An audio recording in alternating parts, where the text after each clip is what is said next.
David, there's no way. You can be my seat, maybe. Where are you sitting? Right here. Yep. Where my soda is. Okay, everyone. Are we nice and full? Thank you for waiting. I had to have lunch. Oh my I don't appreciate that. A view from like, we gotta get Over the shoulder. There we go. As per usual, I'm going to ask you some random whack question about other things you've done. And then we will move on to our audience questions for Friday the 13th. Because, you know, I know they're chomping at the bit. Okay, so, first, let's go to Kevin. I forgot this existed until I saw it on your credits. And then it started to come back to me. I saw it, I was way too young to have been seeing this movie. Serial? with the recently Martin lost Mull. Martin Mull. Also, what was it, Sally Kellerman, Tuesday Weld, everyone was in this freaking movie, right? Yes. So can you talk about your experiences on that? And we're just gonna play musical mics, so hand it over. Oh, sorry. I know you're a mic hog and all that.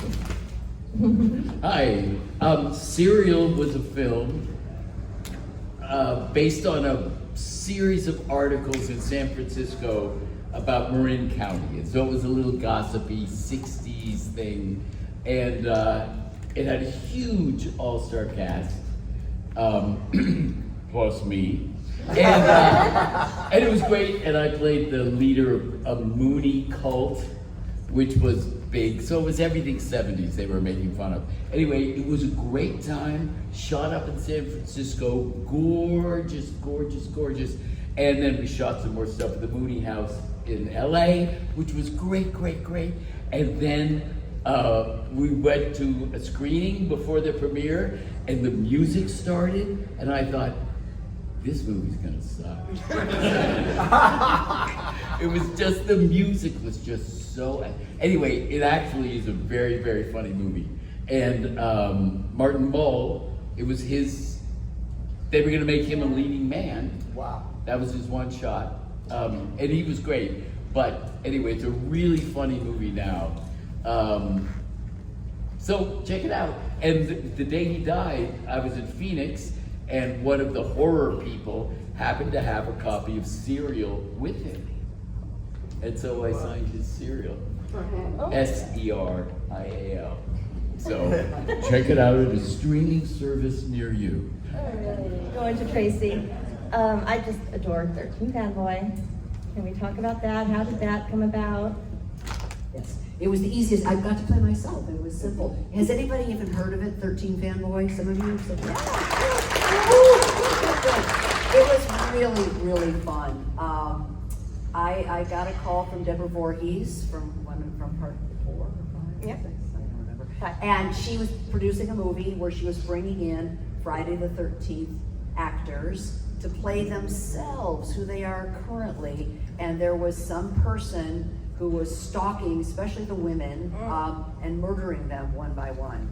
And by this time, I'd been out of the business for decades. I'd done other careers, and I was now a college professor. And I thought, you know what, this sounds really fun. I'm going to do it. So I flew to New Mexico, and we shot for 3 or 4 days.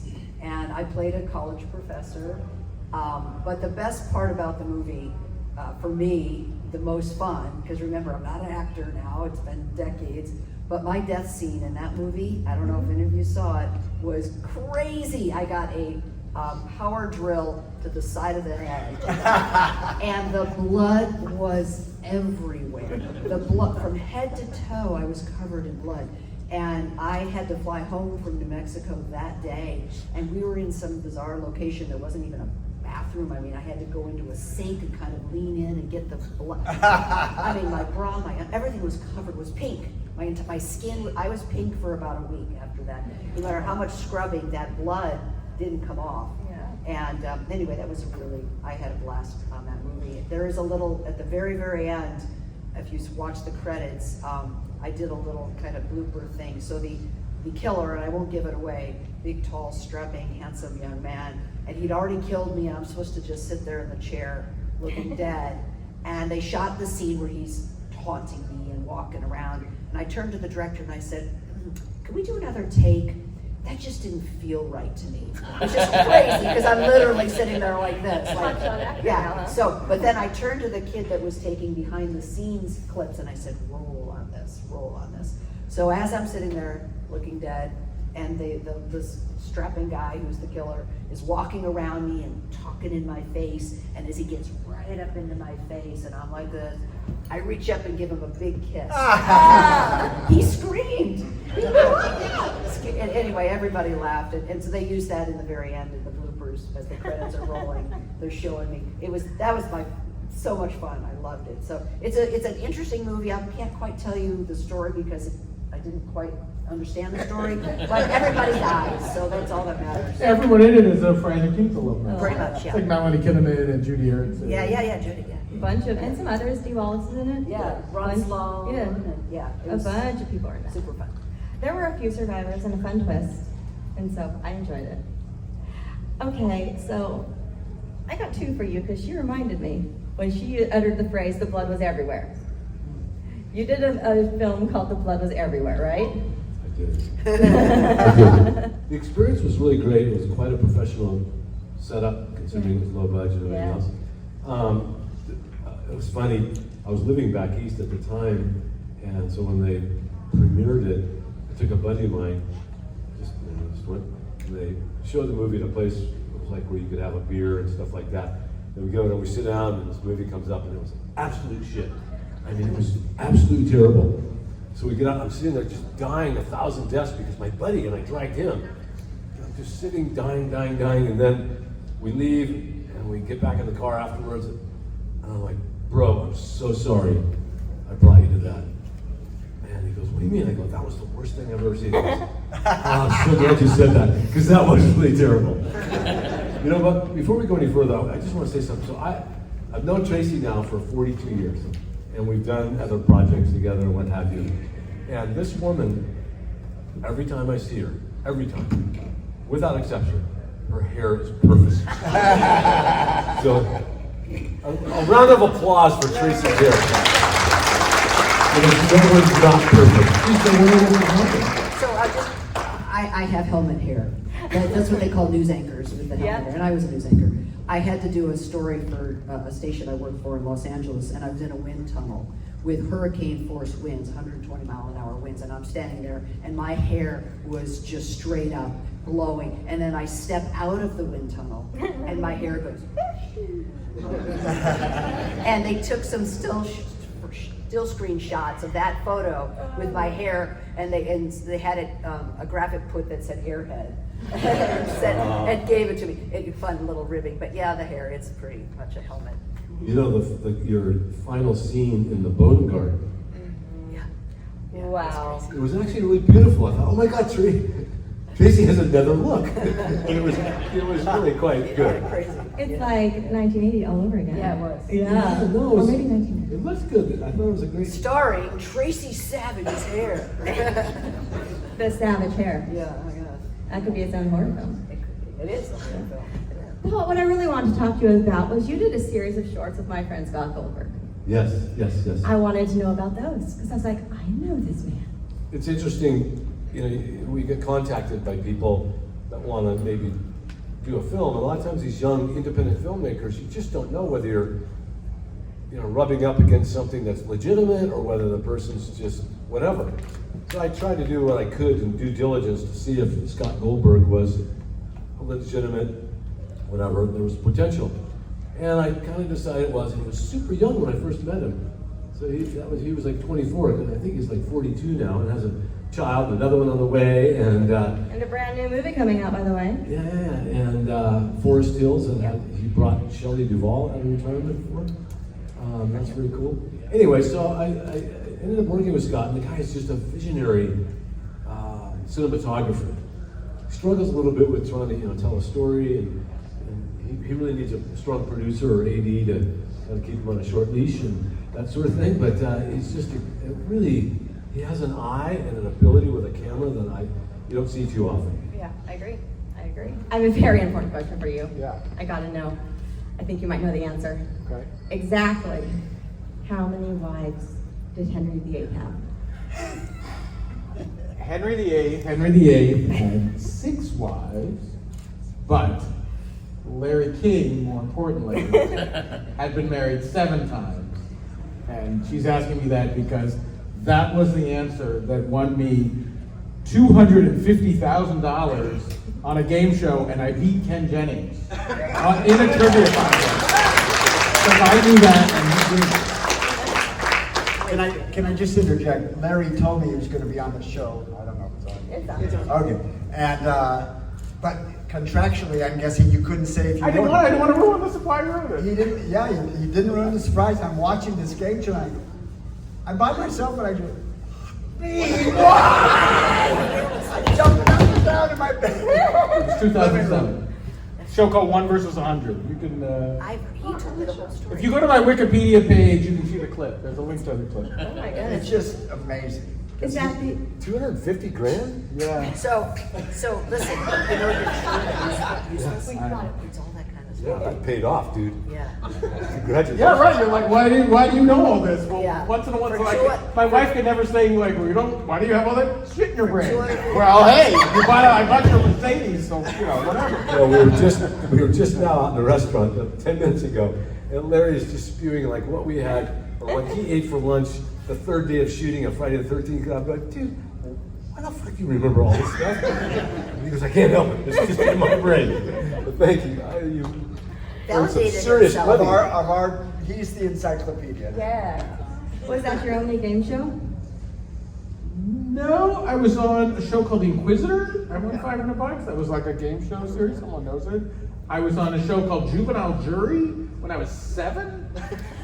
Which anybody old enough to remember that show? It was like there would be like 5. There were 5 kids, and like there would be a question, and what do we I do? can just see you at 7 years old. What do you have for lunch that day? That wasn't really a game show. It was just like it was like it was one of those kids. Kids say the darndest things. So how did you get involved in the game show circuit?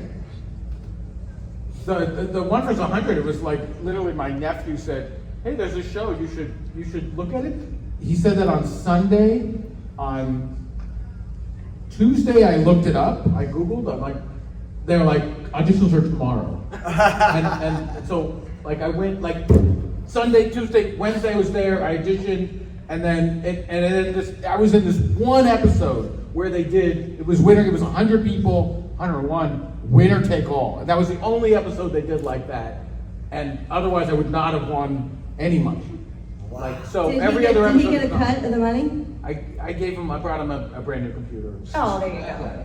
There you go. That's such a great story. And you were already a full-fledged lawyer. You've been working for 20 years as a lawyer. Yeah. And so you go and do this thing. I was in the crowd. I don't know if you know the story. Like I was in the crowd. I was just one of 100. No one expected me to win. I was like, because when I won, there was like 5 people left, and then I was the one who got that one, and they were like, they had to stop production. They're like, oh fuck, this nobody won. They thought Ken Jennings was gonna win, and then I'm like, what? And then, I don't know what's going on. But I'm like next to Ken, and I'm like, hey, and I'm like, Ken, what did you use? He's like, I put Henry VIII, and I'm like, I don't think that's right. And then I'm like, oh, I may have won this thing. It was good. It was a good day. Watch the clip. It was spectacular.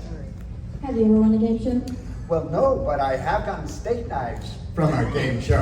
I can project. I don't need them. Yeah, when you live in LA and you're an actor and you're starving, you look for any free money, and game shows, they have game shows. So I've done about 5 of them. I don't remember them all, but I do remember not really winning anything.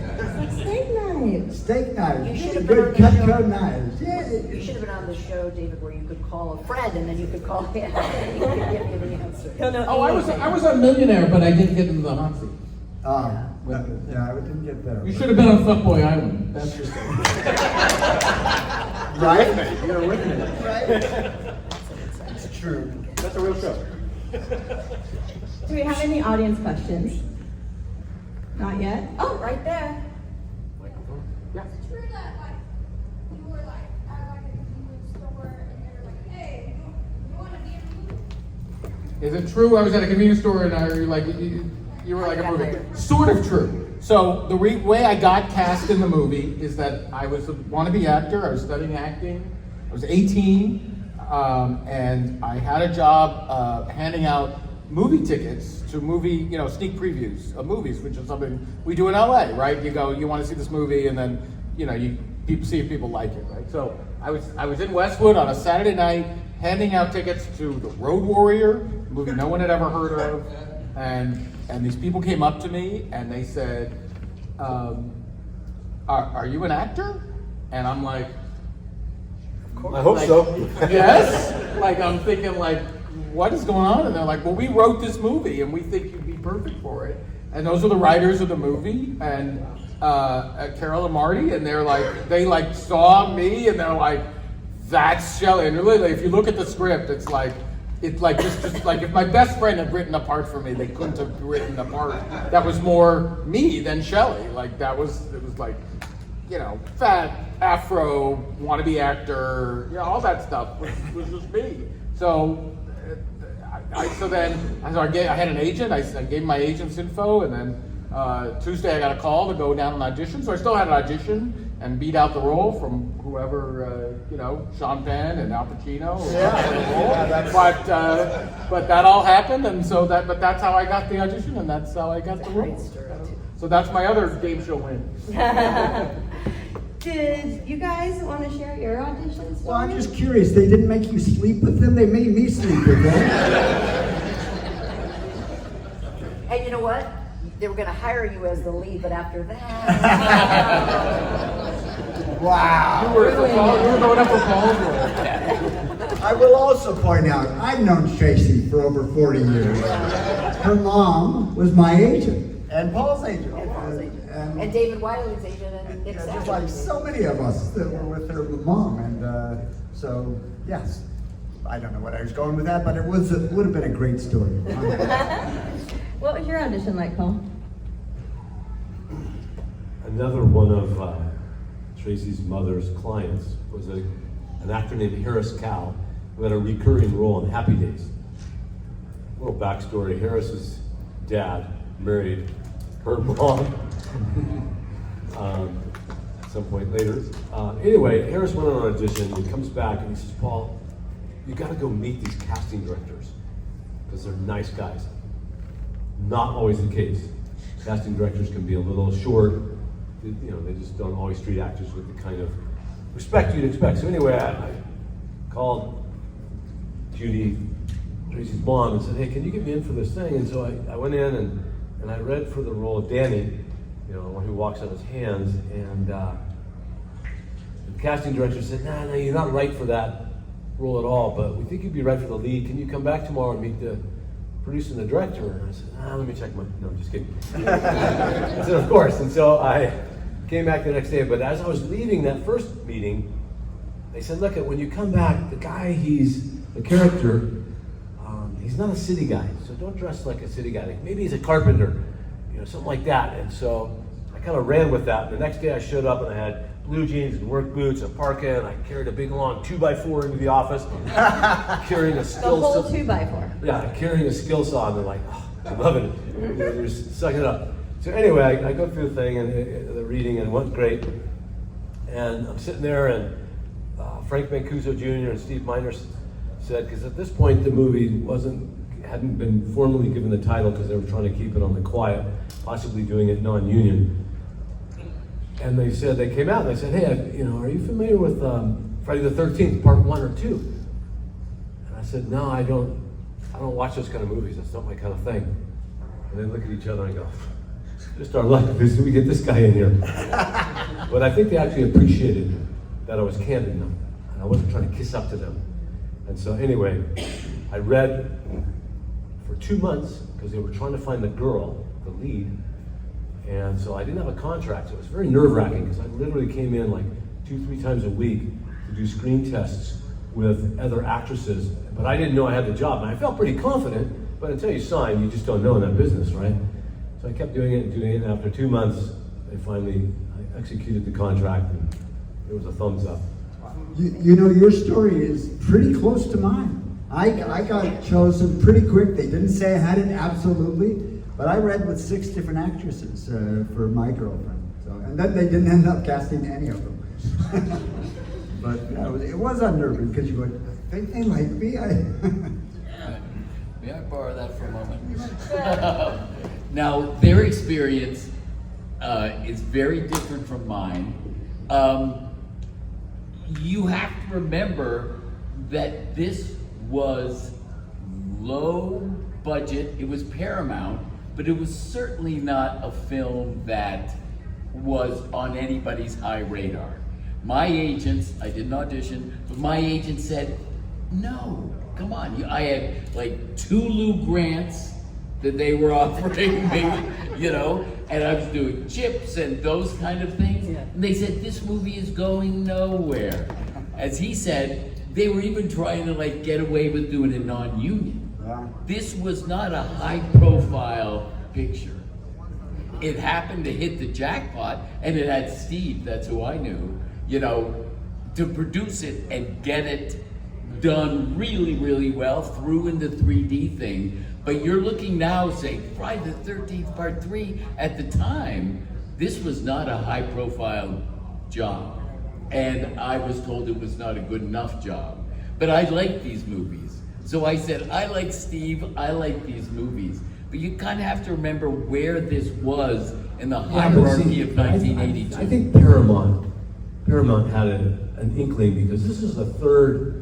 Oh, in the no, series. I'm not saying, but I mean in terms of like what Paramount knew they were gonna make their money. Paramount didn't like these movies. Frank Mancuso Right. Jr. was the son of Frank Mancuso Sr., who ran Paramount. That's why Paramount was distributing the movies. The president's son was producing. Yeah. They didn't like him, and they were considered a negative pickup. They weren't really a producer. They were Paramount Production. We were an independent production. They that were Paramount distributing. was going to distribute. But the truth is, there's what's that saying, that B movies make A money, and that's the situation with this. Not for the cast. Till now.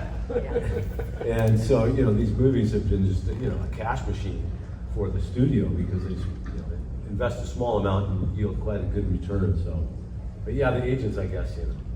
Yeah, no, but it's just kind of where this sat in the hierarchy of the time. Yeah, until they got to Freddy vs. Jason, Part 3 was the most successful of the sequels. Oh, yeah. One It was made one over that made a $100 bunch of money, and million then when 2 tickets went were down, like and then $4. three was really 3D. The 3D was a Yeah. huge thing. You guys are, some of you are old enough to remember. 3D was, Part 3 was because you brought the mask. That's what made it, right? Because Richard embodied Jason. Richard created Jason. That was perfect. It's all Richard. All right. The real star of this movie is the 3D. Absolutely the 3D. It's not us, it's 3D. And after the screening for the cast and crew, I went up to Frank Mancuso Jr. and Steve, and I said, you know, this is a really bad film. They said, you know, 3D hasn't been done in 20 years, and it's named Friday the 13th. It's gonna make so much money, we don't give a damn. They were right. And David never looked at me. And I never Thank you, friends. Do we have any other questions? When you signed on, did you know it was going to be 3D, or was that kind of when you started? Yeah, that we knew, I think, yeah. And then once we got filming, it became very apparent, because the technical aspects made it quite challenging, and they would just spend so much time to try and get the technology and the cameras and everything right. And as an actor, you kind of want to maybe, you know, you're never satisfied with what you've done. You kind of want to do something, another take, and they're like, you're dreaming, dude. You're young. We don't care about you. We're moving on. Yeah, unless we did maybe, 1 or 2 takes, that was it. Like, unless there was a 3D thing. Like, am I throwing the wallet at the camera? That was, until it was like 15 takes, because it was just like, you gotta hit the camera, you gotta hit the camera. It's not easy to do. Larry and Danny made me 5 extra days of work because of that juggling scene. It took a while to get that right, and I got to show up and didn't end up working, but I got to benefit from your inaccuracy. Danny's inaccuracy. He's not here, so you got Yeah, he's only a skilled surgeon these days, but I'm sure his hands weren't that sure. Who was the hardest partier on set? Who was the hardest partier on set? No. Well, the crew. Yes, my dressing room smelled like marijuana. It is true. But I was just doing research. So with that being said, were you supposed to kind of be like a Tommy Chong? Not kind of, exactly like Tommy John. Yeah. So like Paul, they chose me pretty quickly without officially saying so, but they told me very early, start growing your beard, start growing your hair. And we want to do a male-female Cheech and Chong. They said it out loud. So, and it's funny because all the actresses I read with were Hispanic, but not the one they ultimately cast. It's very strange. But I have 10 years of stand-up comedy under my belt. And I did comedy with Tommy Chong. And I told him, I said, before I was a comic, I was an actor. And I ripped off your character. And he said, all right, dude.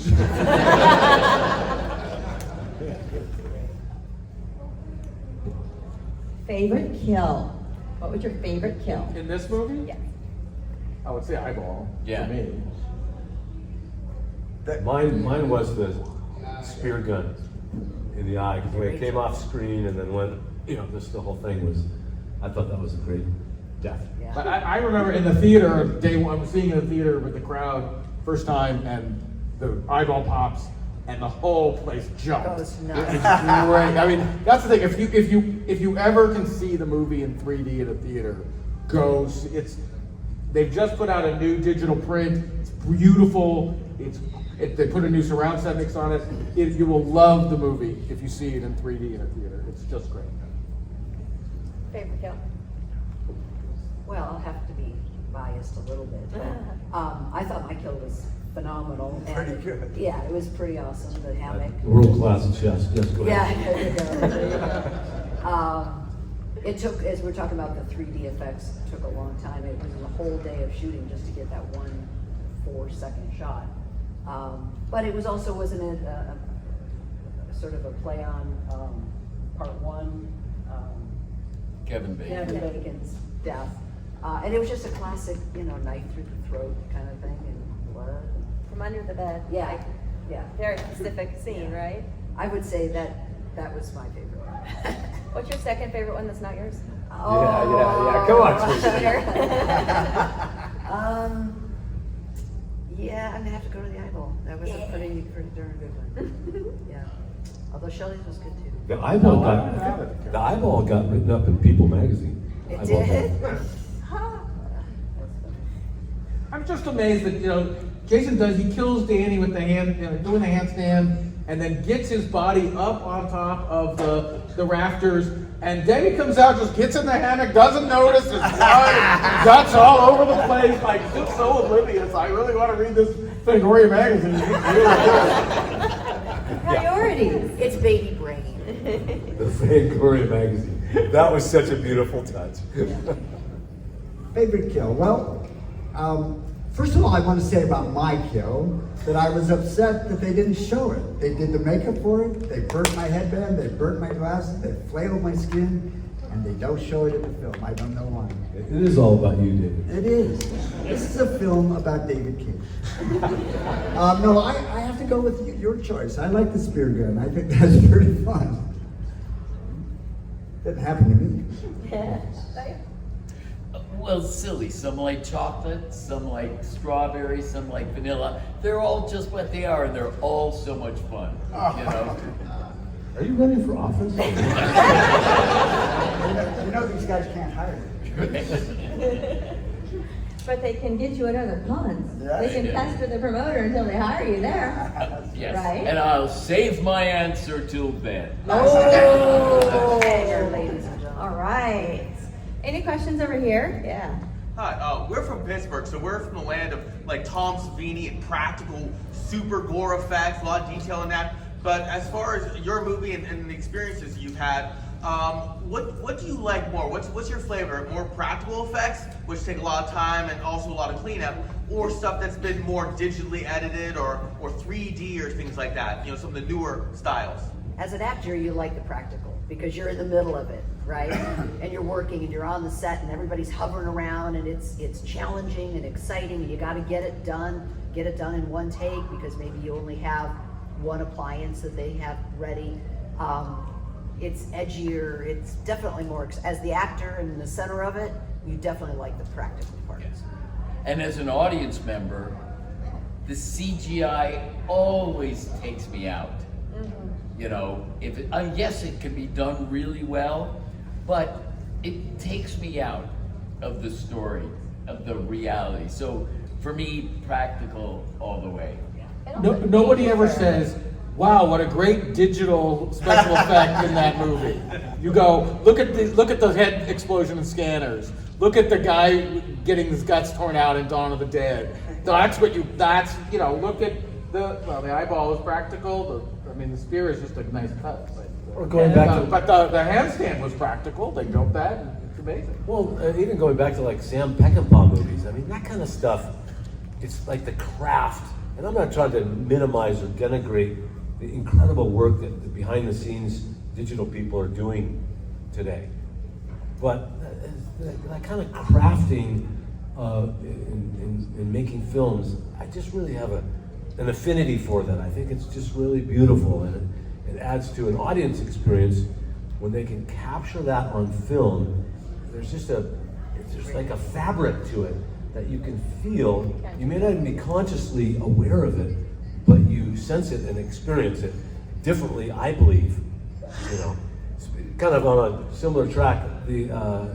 Neil Young is on a real campaign about music, and he said that even the way, like when a song is played on a vinyl record, and the way those notes come out is, in a pure sense, our brains receive them in a way that doesn't happen digitally.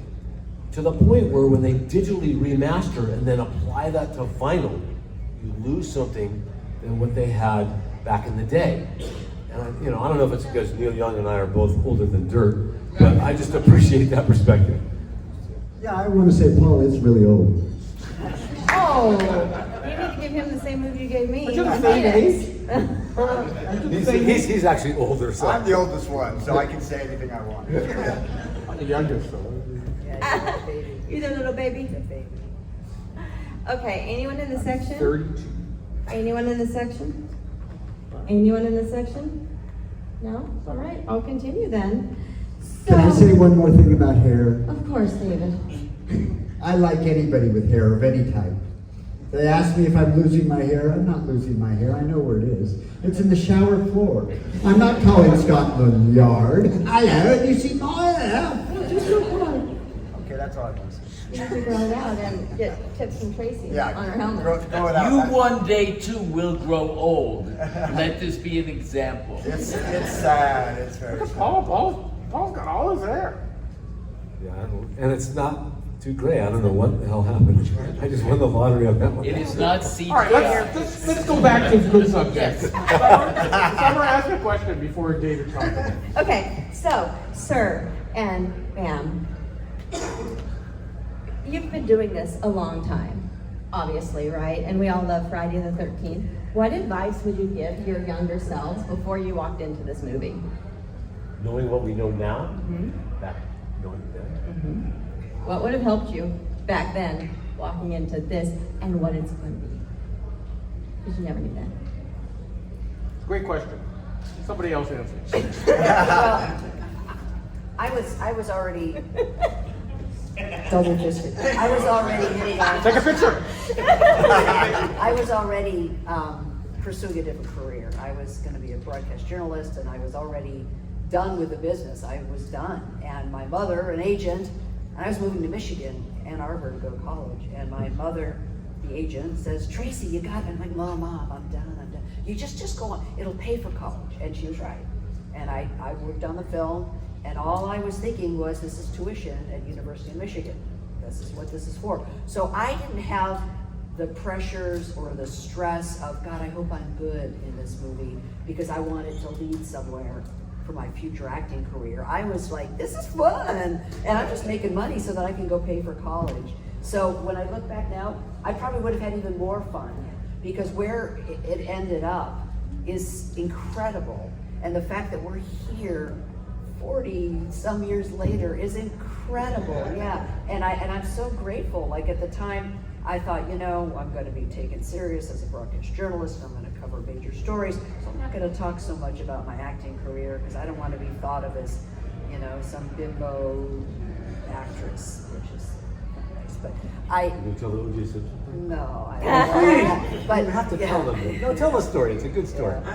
Well, so anyway, I would have had more fun than I did, because knowing where we ended up 40 years later, because I did keep my career kind of under wraps for the first few TV jobs, broadcast jobs I did. Again, I want to be thought of as a hard news reporter. So fast forward to 1995, and I'm covering the O.J. Simpson trial in Los Angeles, and For NBC News, by the way, not just like, no, Yeah. like she was, like, Yeah. we all knew Tracie. And I got subpoenaed by the defense team. They wanted me to reveal who my confidential sources were. And there's a thing called the SHIELD law that protects journalists from revealing their sources. So I knew that I was never going to reveal my sources, but it was kind of a scary time. I had to take the witness stand, and the entire world was watching.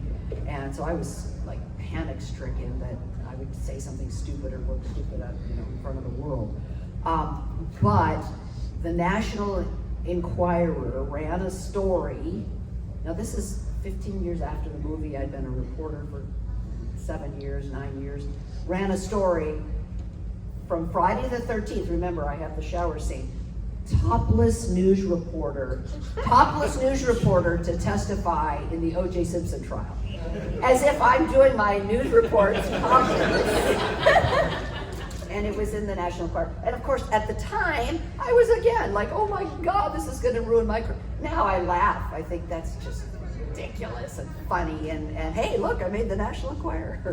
But at the time, it was crazy and ridiculous. So, Who was the source? Who was the source? yeah, I remember saying Well, Tracie, let's stay on you for just a second. You talked about, you're might be the only one here that had been doing this for a very long time, right? I think. I did my first commercial. Right. So, what advice would you give child you? Like when you were aware of what you were doing, and what would you have liked to have known then, or tell your little 5-year-old self? Well, back decades ago, the industry was very competitive. I competed against Jodie Foster, who was a brilliant actress, and Helen Hunt, and Christine McNichol, and Melissa Gilbert, and a lot of really good actors. I was an average actor, but I wasn't fantastic. But it was competitive. Today, it's ridiculously competitive. And I would say my mother's an agent for children. She's retired now, but her business is still thriving in Los Angeles. Just know if you're getting your kid in the business, they have to absolutely be passionate about it. They have to, it's all they want in the world, because it's so competitive. There's a lot of disappointment. There's a lot of rejection at a little age, a young age.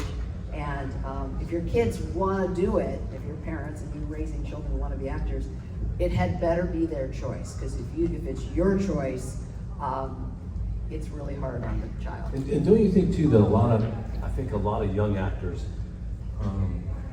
they have kind of a dual motivation. Because particularly now in today's world with social media and constant exposure, trying to draw attention to yourself, the idea of being known, a celebrity or beyond, that is not the perspective you want to have. You want to be a creative artist.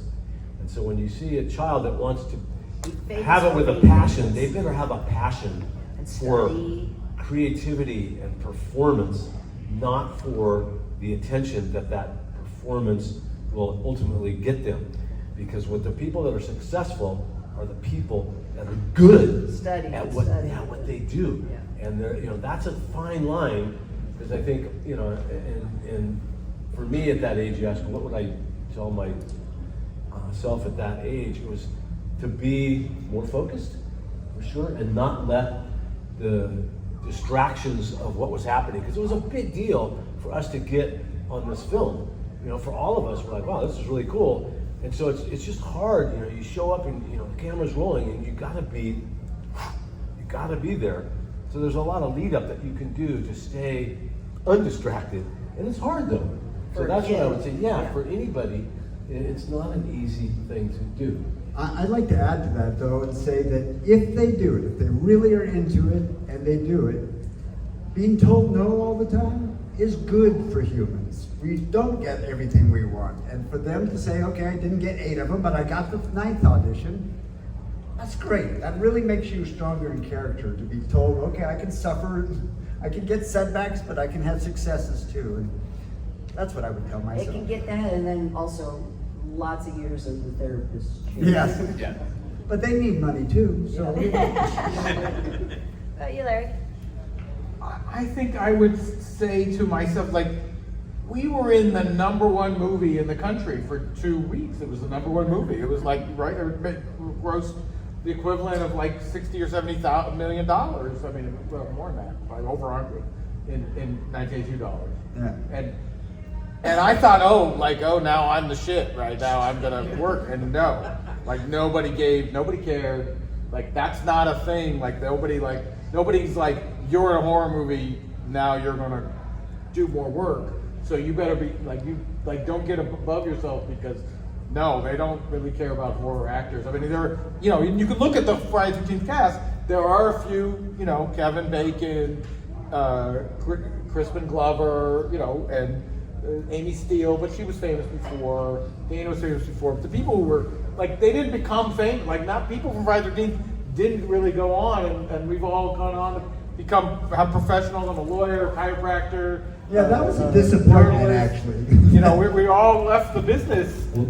So you just get, if you want to be actor, do it, but then keep hustling, keep studying, and Well, no, I got drawn into that, and I believe I left Judy as my agent because I had an agent who thought that because I did this role on Friday the 13th, that I was ready to jump maybe 2 or 3 tiers, and it was a huge mistake, because as an actor, you just got to keep moving, and it's incremental.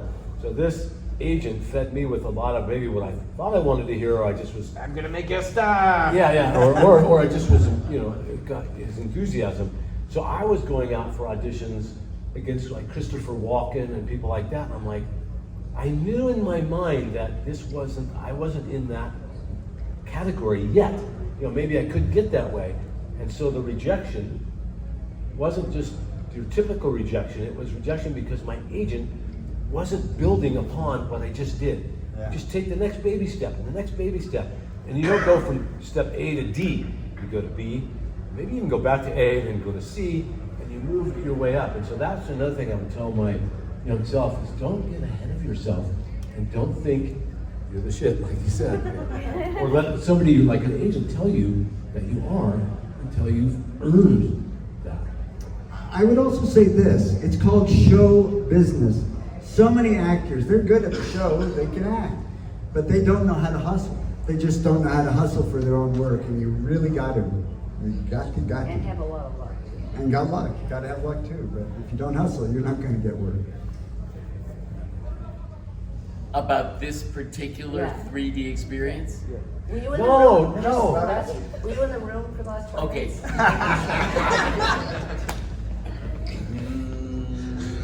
I would tell myself, you're doing great, Yeah, keep going. That's right. In your guys' movie, Jason finally got the hockey mask. At the time, did you realize it was going to be as iconic as it No way. No way. No way. Except for Larry, he thought so. I mean, who would know that there would be? We thought it would be the last movie. No one thought there'd be another movie, but I knew enough to ask for the mask. I said, "Can I keep it?" And they're like, "No." But then no one knows where the part 3 mask was. They never. So it just got lost to history. And it's probably worth a couple $100,000. It's probably like a pop song, or a really popular. People have a sense that something's going to happen. We didn't have that sense, but I don't think anybody had any idea that the hockey mask would become such an iconic.